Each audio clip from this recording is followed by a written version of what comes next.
Pangarap ng bawat kusinero, entrepreneur o chef ang magkaroon ng isang avenue para sa kanyang creative culinary creations Thank you, Chef. Di ba, speechless ako, Chef JR. and an opportunity to give back to make a world a better place, one dish at a time. Somehow, we can show to our diners, to the world, na there is in fact farming methods that you can practice, na makikinabang ang restaurant. At the same time, yung mga taong nagwo-work together doon sa concept na yon. Tonight, I'm going to share a slice of my lifelong passion, a sustainable gastronomy restaurant that pays homage to Mother Nature, to the people, and the community that helped make my dream a reality. Nung nag-open kami dito sa Anihan, isa sa mga unang dish na nilabas namin for our appetizer is galunggong. So flame-grilled galunggong, tapos pinartneran lang namin ito ng anything na mapipitas sa paligid-ligid. So yun lang yung ipapakita ko sa inyo. Napakadali lang itong recipe na to. So ikakat lang natin to ng pa-butterfly. So tatanggalin lang natin yung mga tinik dyan. And then ang pinaka-iba lang dito is from the stomach yung cut. Normally kasi pag nagfi-fillet tayo, dito yan sa likod kinukuha. But this one, since gusto nating may ma-retain na shape or may ini-aim tayong specific na presentation, kaya ganito yung pag-process natin.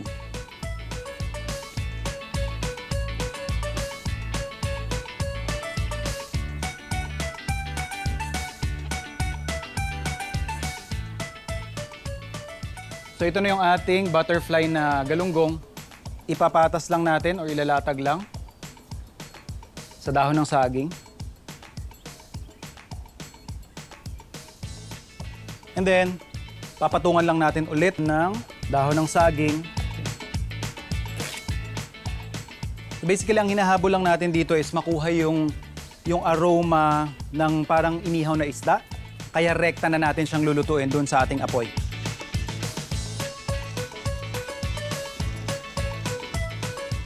Then, flip lang natin ulit yung kabilang side.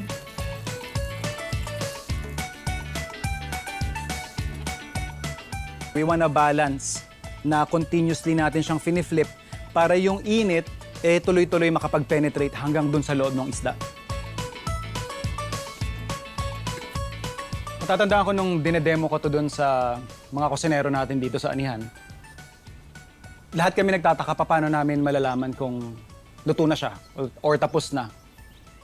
Based doon sa paulit-ulit naming R&D, nalaman namin na kapag ubos na yung dahon ng saging or sunog na silang lahat, sakto rin naman. Luto na rin yung isda sa loob. So yun lang yung parang inaantay natin dito. And then after that, pwede na nating i-prepare yung parang pinaka side dish na. Yung ating forage at saka yung ating burong mustasa. Okay na yung isda natin. So papatayin ko lang yung apoy. I-rest lang natin ito habang pine-prepare natin yung ating side dish. For our side dish, ito yung isa sa mga, I guess I would say na sekreto namin dito sa Anihan. We make a lot of lacto-fermentation at isa dyan yung kilalang-kilala nating lahat. Burong mustasa. Itong mga mustasa na to dahil may sarili kaming garden, ito yung mga isang batch namin, ika nga, nung nakaraang season. So we preserve these by doing lots of lacto-fermentation. Ito yung mga tipo ng pagkain na very practical, hindi lang sa restaurants. Actually, ito yung mga dapat na pinapractice din natin sa bahay. Aside sa mas napapasarap natin, yung simpleng-simpleng mustasa, nagagawa pa natin tong mas healthy. And then, yung parang pinaka-sabaw niya, yun din yung gagamitin nating pinaka-vinaigrette. So, kuha lang tayo ng kaunti niyan. When you do lacto-fermentation, meron itong sariling asim or tartness. Check lang natin. And of course, syempre, dahil we use a certain percentage of salt, meron na rin tong sariling timpla. So, saktong-sakto na yan. We have here yung ating pako na nandyan lang din sa paligid namin dito. Lagay lang natin yan dyan. Alugbati. Talbos yan. And then, yung ating pepinito. So, pepinito is yung mga local natin or native na cucumbers. So, slice lang natin yan. Okay.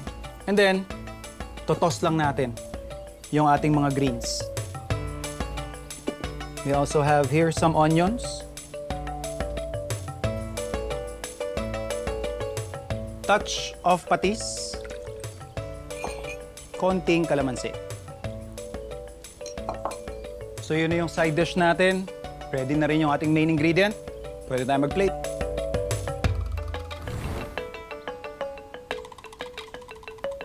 Sir Awin, Yes po. Chef Jonathan, Thank you. laban tayo. Alam ko na-miss nyo to eh. Hindi nyo na-miss to. Na-miss. Mas masarap pagka may pako kasama yung fish. Di ba? Parang siyang inihaw na konting tinapa na parang pinais. Alam mo yun? Sama-sama. Maubos ko na ito. Go! Laban pa.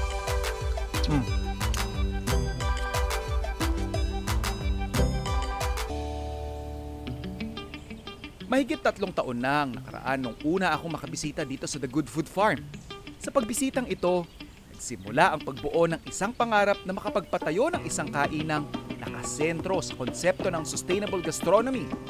Dito isinilang ang anihan. When we first featured Good Food Farm, we've always been impressed. Very personal kasi yung ginagawa nila eh.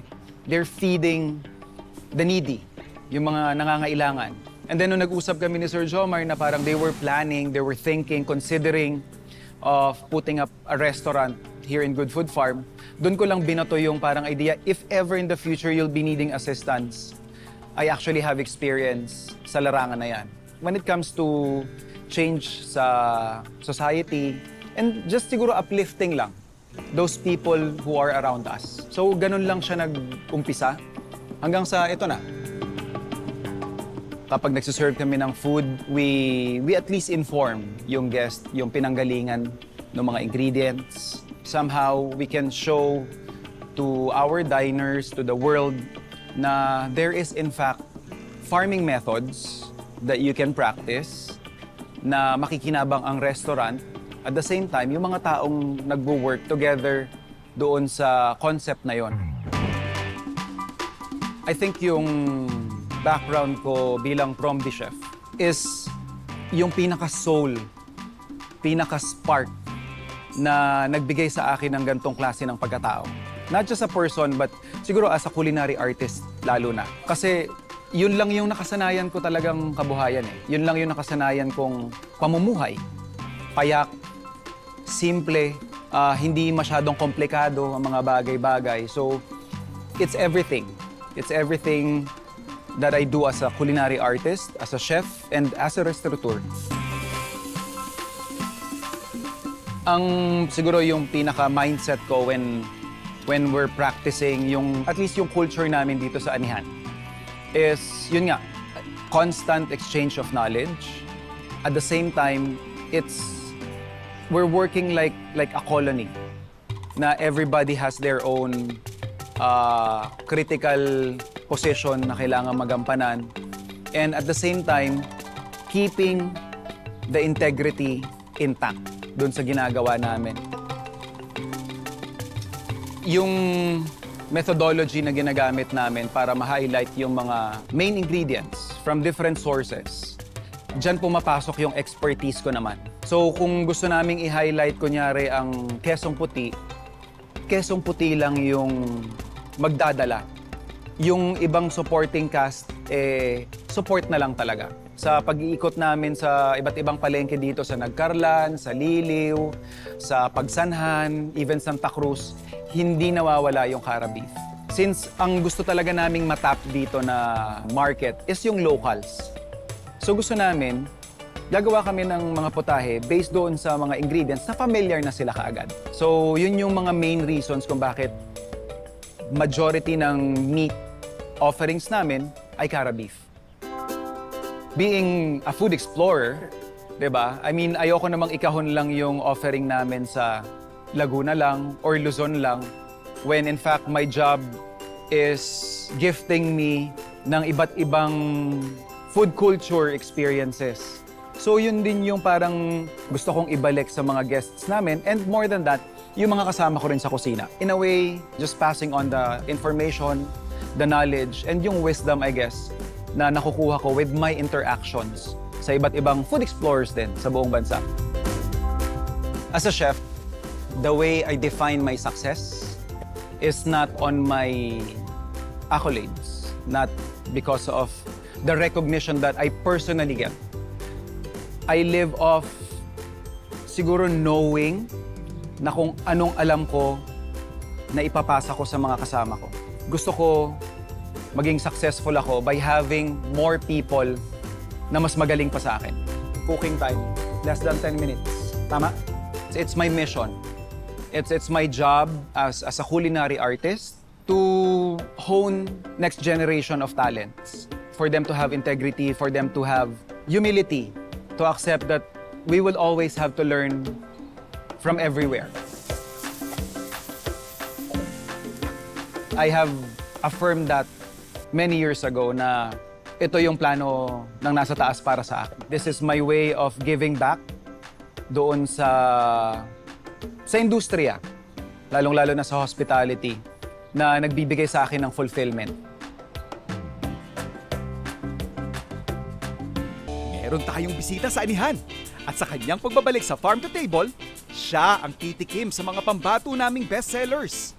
Natutuwa ako, na-refresh yung utak ko, parang na-relax ako. Pagpasok ko pa lang dito sa anihan. Kasi alam mo yun, daming puno, tapos malamig, tapos marami mga pananim. Alam mo yung parang gusto mo magstay dito at mag-unwind, mag-refresh, kumain. Very probinsya yung amoy ng lugar.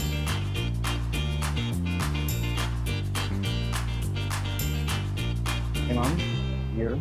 Forage green from our organic enhanced garden. And we have cured egg.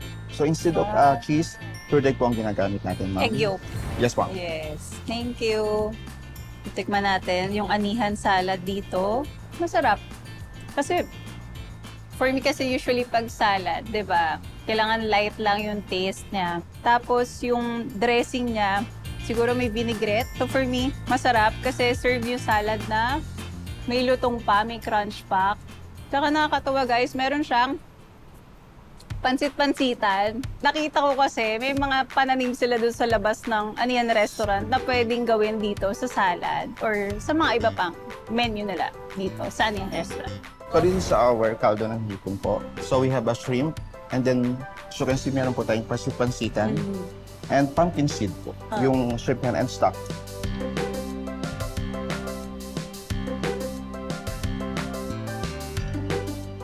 Ang sarap. Surprisingly creamy yung caldo. Kasi usually pag caldo, di ba? Clear broth lang.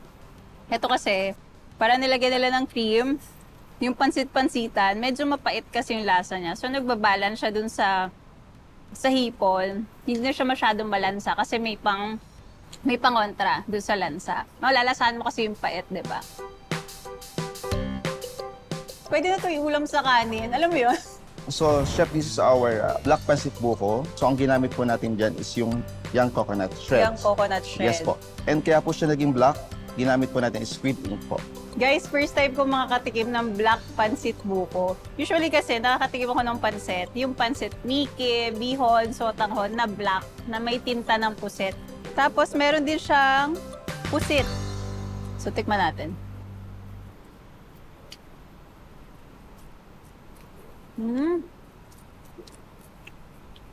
Parang wala akong nalalasang buko.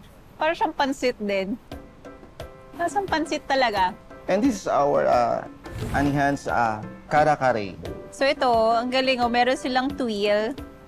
So tuile kasi para siyang pancake na may mga flavor na ginagamit siya pang garnish. Alamang tuile. Ang galing no, may alamang tuile. Siyempre pag kare-kare dapat may kanin. Uy, wait lang, may nakita ko. Parang meron ditong kara beef na balat.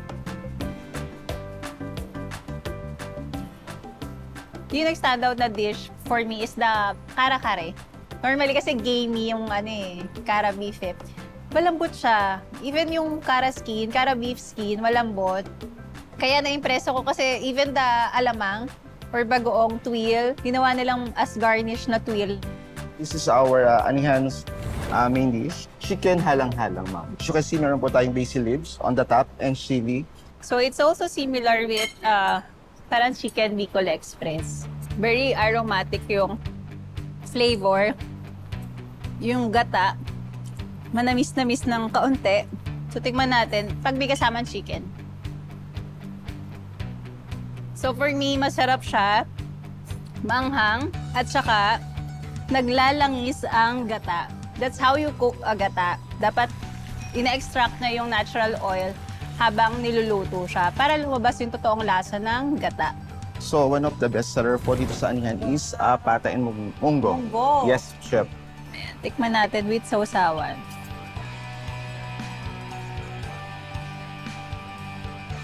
Bagay pala yung pata, nakalagay sa munggo. Yung pata nila, since baked yung pata, malasa. At saka crispy din ha. Actually, hindi ako nag-research. Kasi pag pupunta ako sa restaurant, mas gusto ko yung masu-surprise ako kung ano yung matitikman ko sa isang restaurant. Kaya kanina, kitang-kita niyo yung reaction ko kasi wala akong idea kung anong menu nila dito. And lahat, masarap. Kasi para sa akin, pag sinabing sustainable gastronomy, kung ano yung mga inihahain nila dito or yung kinikita nila sa restaurant, itinutulong nila sa isang foundation. At saka kung ano yung available sa taniman dito sa farm nila, yun yung ginagamit nila sa menu nila. Pinag-isipan yung mga pagkain, 10 over 10. Magaling, magaling. Amazed ako. One of the signature dishes that we have here in Anihan is what I call bibingkang puti. We are working closely with siguro producers doon sa local na gusto rin naming i-promote. And isa sa mga talaga namang suppliers namin from the start is ang Magdalena Dairy. So, dito nila ginagawa yung kanilang mga dairy products, especially yung kesong puti. And na-realize ko lang na why not incorporate yung kanilang main ingredient or yung kanilang main product sa mga paboritong desserts or merienda ng mga palaging bumibisita dito sa Anihan. So we have here our eggs. Whisk lang natin to. Then dissolve natin yung sugar.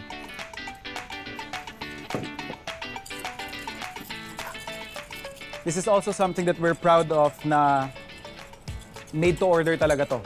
So kung kailan lang siya in order, saka lang siya namin ginagawa. So we're very sure na fresh na fresh. We have here yung ating bida, kesong puti. And then we add yung ating glutinous rice flour. So let's just make sure that everything is fully incorporated before we pour it in to our molds.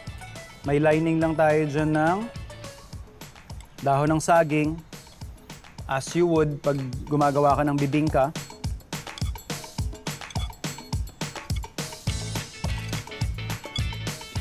That simple. Quick tap.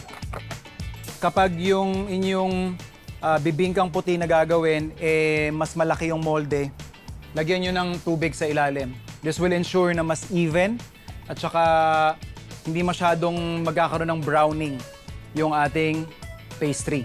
Pwede na natin tong isa lang sa oven.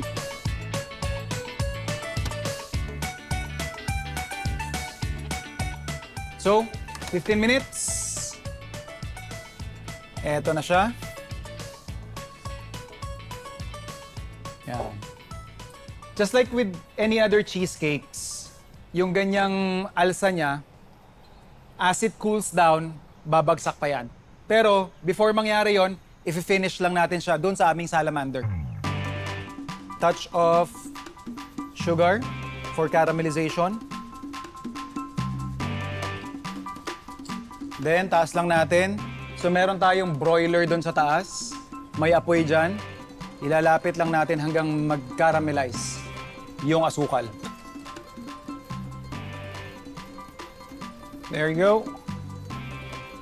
Okay? Garnish na lang. Tapos, pwede na tayo mag-serve.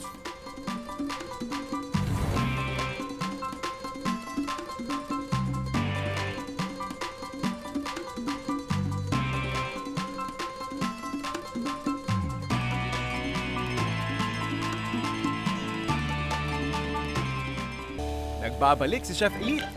At lingid sa aking kaalaman, meron siyang nilulutong pakulog gamit ang farm-to-table ingredients na niraid niya sa aming kusina. So, may nakita ako sitaw, talong, kalabasa, sibuyas, tsaka iba't iba pang gulay. Tapos may nakita na rin akong manok. Kaya ngayon gagawa tayo ng chicken inasal balutin. So, para siyang rolled chicken na may pinakbet sa loob. Kaya Chef JR, abangan mo itong luto ko. Itong kalabasa, ilalagay natin yan sa loob kasama ng nilagang talong. Gamit tayo ng tanglad. Itong hinihiwa kong tanglad, lalagay natin siya mamaya sa loob ng chicken. Baltan natin yung talong. Then, kuhanin mo lang yung laman. So, ayan. Hahalo natin siya dun sa kalabasa. Wala kasi silang stock kayo na alamang. Bagoong gagamitin natin. Kunti asukal para mabalance yung flavor kasi syempre maalat yung bagoong. Pepper. Konting ginger. Ginger ni Chef JR. Iwana guys. Mangingi lang tayo kaunti. Tapos, garlic. Huwag kayong mag-alala lang, hindi pa masyado luto. Since chicken inasal siya, lagyan natin ng tanglad para lumasa doon sa loob ng pakbet. So, set aside natin. We'll work now on our chicken. So, we season with salt, pepper, lagyan natin ng tanglad ulit. We marinate ng konting annatto oil. Kung makikita nyo, ito yung mashed na pinakbet. So, ilalagay na natin siya sa loob ng chicken. Tapos, saka natin siya ifo-fold. So, ibubuhol nyo muna guys dito sa dulo. Tapos, iangat mo lang ulit, then twist it. Tapos lagay mo ulit sa kabilang side. Yan. Yan. Tayo lang mo lang. Dito naman sa dulo, since lumalabas nga siya, we'll just push it using a spoon sa loob. And then, tsaka natin itatay yung dulo. So, ito, kapag nasil nyo na yung loob, we'll just pull it dito. And then, baliktarin mo lang siya ulit. So, yun yung ilalagay natin dito, sa likod. Para sealed talaga siya. Okay. Guys, yung mga hindi kaya ng kitchen twine, pwedeng toothpick ha. Yan, done na. Sear na natin.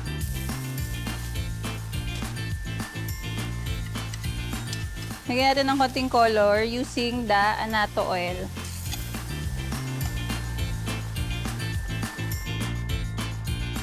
Tapos, itong pinagpiritusan ng chicken, we deglaze with toyo mansi with annatto oil. Reduce lang natin. Ayan. So, na-reduce na. Set aside na natin.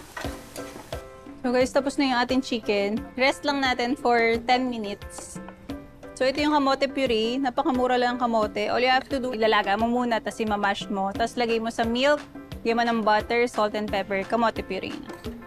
Pwede siya as side dish. So, ang ginagawa ko dito, pag naggagawa ko ng chicken balutin, hindi ko sinasama yung edges. Kasi edges, medyo hindi siya Instagrammable tingnan. At saka, tendency, there's no stuffing dun sa edge.